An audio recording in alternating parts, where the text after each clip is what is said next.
अस्सलाम वालेकुम नाज़रीन, एक नए व्लॉग के साथ आपकी खिदमत में हाजिर हैं। हमने दावत दी है सोहेल रशीद साहब को, सीनियर जर्नलिस्ट हैं, और आज इनके साथ हम 2 से 3 बड़ी ख़बरें जो हैं वो शेयर करेंगे। और इनके पास भी कुछ ख़बरें हैं, वो अभी बता नहीं रहे कि वो ख़बरें क्या हैं, वो आपको ये बताएंगे। एक तो ख़बर यह है कि आज हसन और हुसैन नवाज़ की जो बरीयत की दरख्वास्तें हैं उन पर फ़ैसला महफूज हुआ है, उसमें भी एक बड़ा ड्रामाई सा मोड़ आया है, वो आपको बताएँगे। और दूसरा, पाकिस्तान सुन्नी इत्तेहाद जो कि अब पाकिस्तान तहरीक इंसाफ ही है, उसको एक मरतबा फिर आप कह सकते हैं कि दीवार से लगाने के लिए अमली तौर पर जो हुकूमती इत्तेहाद है उसने सर जोड़ दिए हैं, और अटॉर्नी जनरल ऑफ पाकिस्तान को एक अहम किरदार भी दे दिया गया है।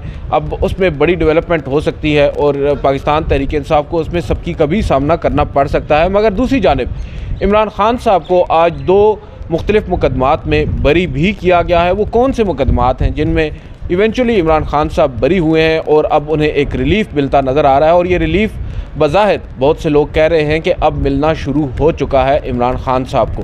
देखते हैं इसमें किस हद तक सदाकत है।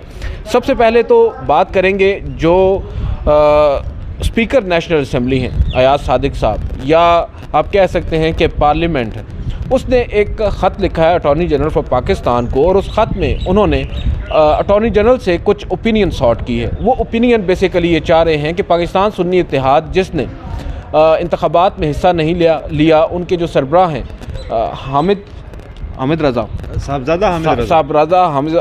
साहब, वो ख़ुद आज़ाद हैसियत में इंतखाबात लड़कर पार्लियामेंट में आए हैं।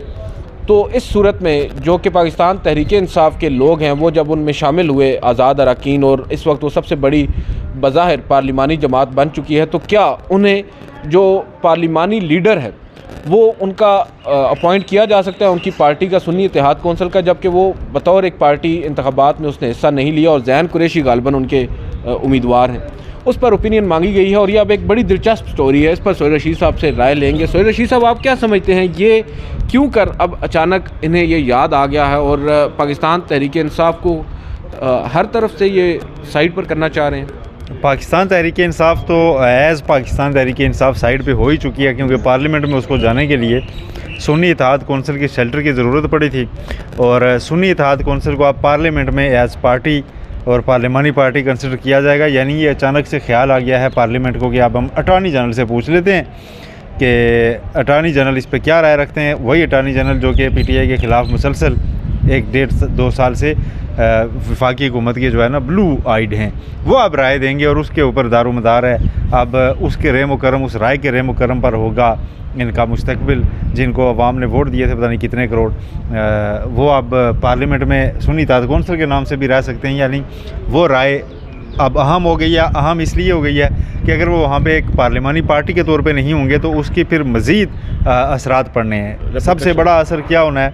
सबसे बड़ा असर ये होना है कि जब एक पार्लिमानी पार्टी नहीं होगी, उनको वो दर्जा नहीं होगा, तो मेरा है डिफेक्शन जो होता है ना, या फ्लोर क्रॉसिंग, उसका इतलाक़ भी नहीं होगा। यानी वो मेंबर नून लीग या पीपल्स पार्टी के बिल को या उनके काज को वोट देकर सीट नहीं होगा, नायल नहीं होगा, जो कि बाकियों के ऊपर जबकि ये असूल लागू होता है। 63A का जो नया तोड़ है वो निकाल लिया गया है। उसके तहत अब जो इनके बाकी कोई फॉरवर्ड ब्लॉक की बाज़ लोग कल से बातें कर रहे हैं कि बनाया जाएगा कि अगले 5 साल आप बैठें, याशी करें, फ़ंड्स लें अपने हल्के के लिए और इंजॉय करें, हमारे काज को वोट करें, और आपको नायल भी कोई नहीं करने वाला जमा, क्योंकि अटॉर्नी जनरल राय देते हैं कि ये पार्लिमानी पार्टी नहीं है, इसने खुद इलेक्शन कॉन्टेस्ट नहीं किया हुआ। ये तो हुआ अटॉर्नी जनरल के एंगल से। अब सुन्नी इत्तेहाद कौंसिल ने इलेक्शन नहीं कंटेस्ट किया हुआ, ये एक अलग फैक्ट है, लेकिन वो एक इलेक्टोरल सिंबल वाली पार्टी है, ये भी एक अलग फैक्ट है, और उसको सुन्नी इत्तेहाद कौंसिल पार्लियामेंट में इतने दिन से पुकारा भी जा रहा है, ये भी एक फैक्ट है। अब उसमें लोग शामिल हुए और इलेक्शन कमीशन में उन्होंने अपनी वो जमा करवाई कि हम फलां पार्टी में जा रहे हैं। उसके बाद अब पार्लियामेंट में जाके अचानक से ख्याल आना कि जी उसको पार्लिमानी पार्टी मानना है या नहीं मानना, ये एक नई रिवायत निकलेगी, और मेरा ख्याल है इसमें यही निकलेगा, अटॉर्नी जनरल की राय यही जाएगी जी कि बस कोई नहीं है पार्टी शार्टी, पार्लियामान में तो इलेक्शन ही नहीं लड़ी थी, इसका कोई बंदा लड़ा ही नहीं, तो इसको हम कैसे पार्लिमानी पार्टी मान रही है, गलत रिवायत होगी। तो उसके बाद एक फिर वही बैक टू ज़ीरो PTI पहुंच जाएगी कि जिस वजह से उन्होंने इलेक्शंस लिए थे ना लड़ के कि इलेक्शन हूँ उसका सारा जो फ़ायदा था ना उसको न्यूट्रलाइज़ किया जा रहा है। उसको जो उसका मैंडेट था उसको तो पहले ही किया जा चुका है न्यूट्रल, उसको बाद उसके जो कुछ मोमेंटम बना था उसका भी इलाज किया जा रहा है। मुसलसल जो नज़र आ रहा है कि पीटीआई आपस में गुथम गुथा, अब तो तैयबा राजा और सनम जावेद की आपस में जंग हो रही है। अच्छा, हाँ जी, वो कहती हैं जी कि इसकी ज़मानत क्यों हो रही है, हमारी बाकी किसी की क्यों नहीं होती है। एक दूसरे पे डाउट का ये आलम है। शेर अफजल मरवत लाइमलाइट में रहे, उनको क्रिटिसाइज़ किया जा रहा है। तो असल काज से तो पीछे हट चुकी है पीटीआई कि जी हमें मिला था मैंडेट, कोई पब्लिक ने दिया था, हमने उसे उसकी हिफाजत करनी थी। पहले उन्होंने, कल भी मैंने एक बात की, आज फिर करूँगा कि जो कौम शिया सुन्नी की लड़ाई में उलझी हो ना, वो इनकलाबी नहीं हो सकती। एक फ़ैसला करना होता है।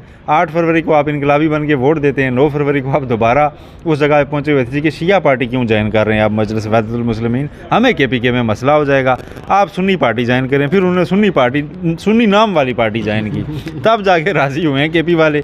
तो अगर इस सिचुएशन में ऐसे अगर चलेंगे मुल्क, और ऐसे ही आप कहें जी कि हम हकीकी आज़ादी की लड़ाई, पहले अपने आप को आज़ाद करें, अपने ख़यालात को आज़ाद करें, थोड़े से आप बड़े हों, उसके बाद जाके आज़ादियाँ मिलेंगी। इस सिचुएशन पे नहीं मिलनी थी। तो वो जो पूरा मोमेंटम बढ़ा था ना, उसको शिया सुन्नी की जंग खा गई है।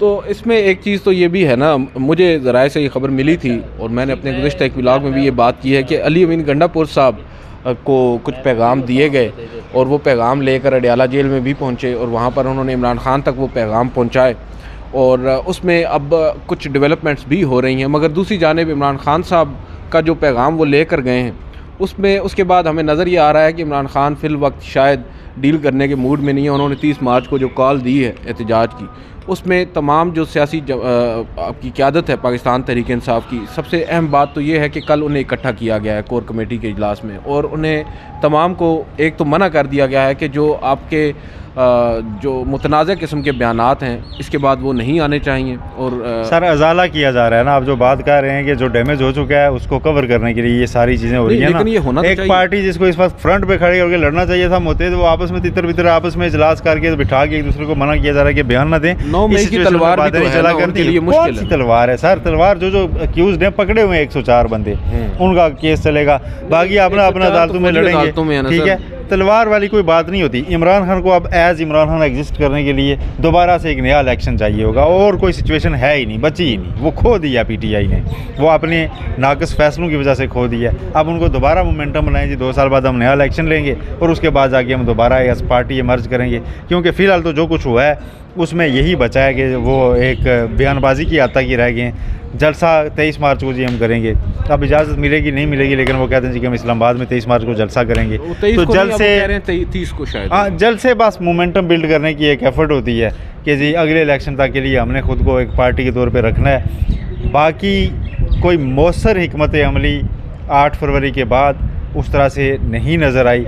सुप्रीम कोर्ट में शेर अफजल मरवत के नाम से एक दरख्वास्त आई, वो दरख्वास्त आगे नहीं, यहाँ से गई आगे अंदर, अभी तक मेरा ख्याल उसका इंदराज नहीं करवाया गया। और इवन अर्ली हेयरिंग की भी कोई उसमें नहीं, कोई उसमें कोशिश नहीं, उसको सबसे पहले पीटीआई ने डिसाउंड कर दिया जी कि हम धांधली के खिलाफ इस दरख्वास्त के साथ हैं ही नहीं। और जो दरख्वास्त उन्होंने तैयार की हुई है, जो आपके हामिद खान साहब ने धांधली के खिलाफ ड्राफ्ट तैयार हुआ है, वो अभी तक फाइल नहीं हुई। तो फिर बस देख लेना, सिचुएशन जब ये है तो उसके बाद क्या भी कर लेंगे। अब आज क्या तारीख है? आज मार्च की 19 है।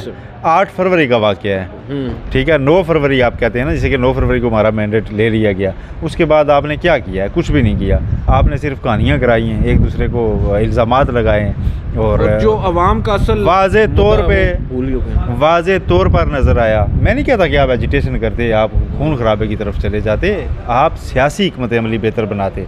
आपने सुन्नी इत्तेहाद कौंसिल को अब याद आ रहा है कि हमने गलत ज्वाइन किया था, ठीक है। आप ना करते ना किसी भी इस तरह की पार्टी को, आप कोई भी इतनी पार्टी से आप या इनको ज्वाइन करना था तो आप पहले इनको लूप में रखते कि आप अपनी टिकट पे 1-2 बंदों को कंटेस्ट करवा लें इलेक्शन, उसके बाद हम आपके साथ शामिल हो जाएंगे। अपनी आप शनाख्त इलेक्शन में एज पार्टी कायम रखें, क्योंकि आपकी हमें ज़रूरत पड़ेगी। क्योंकि साहबजादा अहमद रज़ा की इमरान खान या पीटीआई के साथ कुर्बत कोई नई नहीं है, 2014 से चल रही है, दर्रों में इकट्ठे होते थे। तो इतनी तो आपस में तालमेल होना चाहिए ना यार, कि आपने अगर आपको प्रॉक्सी पार्टी के तौर पे यूज़ होना है या करना है तो आप एक पेज पे तो रहें। आप जाके खुद भी पार्टी के सरबराह के तौर पे आप अपना इंतखाबी निशान छोड़ के आज़ाद इलेक्शन लड़ के इलेक्ट होते हैं, बाद में फिर आप ये सारे मसाइल आपके सामने हैं। फिर मजलिस वहदतुल मुस्लिमीन, तीनों नामों में मुझे तो कोई एतराज़ नहीं लगता, 3 लफ्ज़ी नाम है इसका, ठीक है। वो आपके साथ खड़े थे, वो आपको अपना प्लेटफॉर्म दे रहे थे, आप चले जाते यार। पार्लियामेंट में लोगों को मच बेटर चॉइस। सबसे बड़ा मसला ये है ना कि जो बड़ी पार्टी की मेन लीडरशिप है ना, वो जेल में बैठी हुई थी। तो जो बाकी थे उनसे फिर यही फैसले, यही मुमकिन था इतनी उजलत में। तो उजलत में यही हुआ है। अगर बड़े लीडर शाह महमूद कुरैशी जैसे या इस पाए के लीडर्स बाहर होते हैं, तो मैं ये समझता हूँ कि जो लोग उनको आगे तहफ़्फ़ुज़ात से कहा कर रहे थे ना कि मजलिस के साथ जाने में ये मसाइल होंगे, तो वो आगे से उन्हें कन्विंस करके भेजते कि नहीं, इनके साथ ना जाने से हमें ये मसाइल होंगे। वो इसी वजह से बाहर नहीं है ना सर। हाँ, उनको इसी वजह से बाहर आने नहीं दिया। हाँ, ये एक वजह है। और अब मुलाकातों पर जो पाबंदियाँ हैं उसकी वजह भी बज़ाहिर यही लगती है कि मज़ीद मौसर हिकमत अमली ना बने और ये बाहर जो आपस में लड़ते फिर रहे हैं ना, ये ऐसे ही लड़ते फिर रहे हैं। इतलात मिली है कि इमरान खान साहब को अडयाला जेल से मुंतकिल करने के ऊपर भी हुकूमत काफ़ी ज़्यादा गौर कर रही है। और जो अली अमीन गंडापुर साहब की मुलाकात हुई है उसमें एक नुक्ता ये भी था, उनकी ख्वाहिश है कि इनको सेंट्रल जेल पेशावर में मुंतकिल किया जाए, जबकि वफाकी हुकूमत ने एक और तलवार उनके सर पर लटका रखी है कि आप अगर हमारे मुतालबात मान लेते हैं तो ठीक है, अदरवाइज़ फिर हम इन्हें बनीगाला भी मुंतकिल कर सकते हैं, जो कि बज़ाहिर तो एक फेवर होगा मगर वो डायरेक्टली फिर वफाकी हुकूमत के अंडर में आएगा। तो अभी काफ़ी ले दे भी हो रही है और इसी वजह से मेरे ज़राए बताते हैं कि अली अमीन गंडापुर साहब को भी पार्टी लेवल के ऊपर जो है ना काफ़ी ज़्यादा बैकलैश का सामना करना पड़ रहा है, क्योंकि वो जो अचानक से उनके अंदर एक डिप्लोमेट पैदा हो चुका है सीएम बनने के बाद, जो कि होता भी है जब आप एक चीफ एग्जीक्यूटिव बन जाते हैं, आप एक किसी कुर्सी पे बैठते हैं तो आपको बहुत से मसाइल देखने होते हैं, चीज़ें लेके चलनी होती हैं। आप अली अमीन गंडापुर एज गंडापुर नहीं, एज CM के बिहेव करेंगे और यही करना भी चाहिए। और उन्होंने बहुत अच्छी स्ट्रेटजी अपनाई है। PTI को माजी में जिस जज्बाती फैसलों की वजह से जो नुकसान हुआ ना, आप बताएं, जब इन्होंने KP और पंजाब की असम्बली तोड़ी थी उस वक्त क्या इनकी पॉपुलैरिटी कम थी? नहीं, पीक पे थी। बिल्कुल। आप सारा मुद्दा वफाकी हुकूमत पे डाल रहे थे, 2 सूबों में आपने पनाह ले रखी थी, आप उसको कैरी करते इलेक्शन तक, आपको कोई ना लो में ही होता, ना आपको कोई पकड़ सकता, ना कोई इस तरह की मिसाइल ही ना होती, आपकी गिरफ्तारियाँ भी ना होती, आपके पर्चे भी ना कटते। आपने असम्बलियाँ तोड़ दी, सिर्फ सुप्रीम कोर्ट के एक जज ने ये बात कही थी, मुखालिफ को जिच करने के लिए असम्बलियाँ तोड़ी कि आप नहीं तोड़ने देते, मैं तोड़ के दिखाऊंगा। आप अदम एतमाद नाकाम बना चुके थे, आप बैठे रहते। ठीक है, परवेज़ इलाही चाहते भी ये थे कि हम कैरी करें, लेकिन उनकी बात नहीं, परवेज़ इलाही की राय अच्छी थी। तो PTI को इस वक्त भी अगर जो कहीं पे उनके एक सेंस ये प्रीवेल कर रही है उनके अंदर जी कि नहीं मुफाहमत होनी चाहिए थोड़ी बहुत, तो वो ठीक है, बजाय इसके कि जो ये कहते हैं कि नहीं जी नहीं, आप तो कंप्रोमाइज़ कर गए हैं। भाई स्पेस अपने पास रखोगे, KP के आपके पास रहेगा तो आप कहीं से बैठ के ऑपरेट तो करोगे। जब वो भी नहीं रहेगा तो उसके बाद कहाँ जाएंगे? गिलगित बल्तिस्तान आपके सामने है, जीती हुई PTI है, लेकिन वो आप PTI के कंट्रोल में नहीं है। आज़ाद कश्मीर PTI जीती हुई है, PTI के कंट्रोल में नहीं है, वहाँ पे इनको पनाह नहीं मिल सकती। ऐसे ही अगर KP के भी हाथ से चला गया तो ये अगले 5 साल PTI के लिए बहुत मुश्किल हो जाएंगे। बड़े कारकुनान को एक हद तक थकाना होता है ना, आप मुसलसल उनको सड़कों पर रखेंगे, गुर्बत से बुरा हाल है लोगों का, नहीं रोज़ निकल सकते। अच्छा, लोगों ने 8 फरवरी को निकल लिए थे बस। आपके पास 2 खबरें भी हैं, एक है जरदारी साहब से मुतालिक और दूसरी है नवाज शरीफ साहब से मुतालिक। आप ज़रा पहले कौन सी बताएंगे? देखें, आपको एक खबर मैंने कहा था और बताएं आप कौन सी खबर दे रहे हैं हमें? आसिफ अली जरदारी से मुतालिक खबर यह है कि 35 अरब की रिकवरी वाला केस, जाली अकाउंट स्कैंडल, और जिसमें बेतहाशा वादा माफ गवाहान मौजूद हैं, जिसमें से 5 मुकदमात में डायरेक्ट आसिफ अली जरदारी नामजद थे, फ़र्द जुर्म आयद हो चुकी हुई थी, उन पे कार्रवाई रोक दी गई है फॉर हाउ लॉन्ग? जब तक आसिफ अली जरदारी ऐवान सदर में, और उन्होंने खुद सदारती इस्तिस्ना मांगा है। अच्छा, खुद मांगा है? खुद मांग लिया है। फ़ारूक एच नायक ने एहतसाब अदालत को आगाह कर दिया है कि अब आसिफ अली जरदारी सदर बन चुके हैं, उनके खिलाफ केसेस नहीं आगे बढ़ाए जा सकते। और नैब ने इस पर कहा है जी कि हमें थोड़ा सा वक्त दें, फिर हम भी रिटर्न जवाब दे देते हैं। और वो जवाब यही जा रहा है कि येस इट इज़ करेक्ट कि वो अब प्रेसिडेंट ऑफ पाकिस्तान है और हम उनके खिलाफ प्रोसीड नहीं कर सकते। हम तो उनको अब एनुअल रिपोर्ट पेश किया करेंगे हर साल कि नैब करप्शन के खिलाफ कार्रवाई क्या कर रहा है, क्योंकि नैब ऑर्डिनेंस के तहत ये ज़रूरी है। ठीक है, ठीक है। तो बेसिकली ये कहना गलत नहीं होगा फिर कि सदर आसिफ अली जरदारी साहब सदर क्यों बने, उसकी असल वजह सामने आ गई? जी, वजह सामने आ गई और वजह पहले भी सामने थी। और आसिफ जरदारी 2016-17 में कहा करते थे, जब उन्हें तासुर मिल रहा था ना कि नैब के खिलाफ कार्रवाई डालेगा जितना कुछ आप कर रहे हैं, तो उन्होंने एक इंटरव्यू में कहा था चेयरमैन नैब की क्या मजाल। तो अब चेयरमैन नैब की वाकई क्या मजाल रह गई है, वो कि उनको जाके रिपोर्ट पेश ना करें। वो एक बंद लिफाफा रिपोर्ट ले जाके फ़ोटो भी खिंचाया करेंगे कि जरदारी साहब को हमने रिपोर्ट पेश की, और मैं देखना चाहूँगा कि उस रिपोर्ट में जाली अकाउंट स्कैंडल के केसेस को लिखा भी जाता है या नहीं। एक दफ़ा उन्होंने आर्मी चीफ से मुतल्लिक भी ऐसी ही बात की थी और बड़क मारी थी, 3 साल के लिए ये आते हैं, फ़लाँ करते हैं, फ़लाँ करते हैं, और ख़ुद उसके बाद दुबई चले गए थे। जी, और उसके बाद आज तक वो दुबई ही हैं, समझे उनको, क्योंकि वो उसके बाद जरदारी नहीं है, उसके बाद वो मुफाहमत के बादशाह रह गए हैं बस। बिल्कुल नाज़रीन, सोहेल रशीद साहब ने हमें बड़ी उम्दा खबर दी है। और एक और जो अहम डेवलपमेंट हुई है वो इमरान खान साहब को आज 2 मुकदमात थे जो लॉन्ग मार्च तशद्दुद वाले केसेस थे, उनमें इमरान खान साहब को आज शाइस्ता कुंडी जुडिशल मजिस्ट्रेट हैं, उन्होंने बरी किया है इन दोनों मुकदमात में। एक मुकदमा था थाना सहाला का और दूसरा मुकदमा था लोई भीर का।